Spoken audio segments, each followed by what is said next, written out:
Napagtaasan ng boses sa mga miyembro ng Board of Election Inspectors at Supervisors ng San Juan ang isa pong opisyal ng COMELEC sa isinagawang security briefing.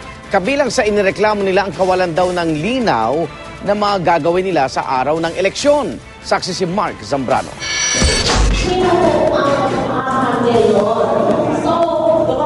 Nauwi sa sagutan ng dapat sana'y paglilinaw lang ng COMELEC sa mga tungkuling gagampanan ng mga tatayong miyembro ng Board of Election Inspectors at Supervisors ng San Juan City sa Lunes.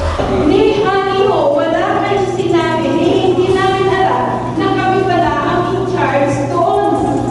Pero wag po noted action sir, please. Reklamo ng mga supervisor. Sana sa COMELEC, i-brief ang mga supervisors kung ano talaga may tutulong nila na functions namin. Hindi namin alam dahil wala sinabi sa amin. Mula rito ay marami pang isyu ang lumutang, kabilang ang late umanong pagpapaskil ng COMELEC ng Certified Voters List. Gayon din ang biglang pag-assign sa kanila ng testing and sealing process nang walang abiso. May mga technician din daw ang COMELEC na hindi naman ma-troubleshoot ang mga problema sa PICOS machine. Assure ba natin sila na by election day, lahat ng information na kailangan nila malaman at saka yung materials na kailangan nila para sa good yung ating eleksyon ay mababa sa kamay nila. Sure po yan. Humiling din ang mga BEI na maagang oras ng pamamahagi ng mga official ballot at election paraphernalia. Pero kahit ito, hindi malinaw na masagot ng COMELEC.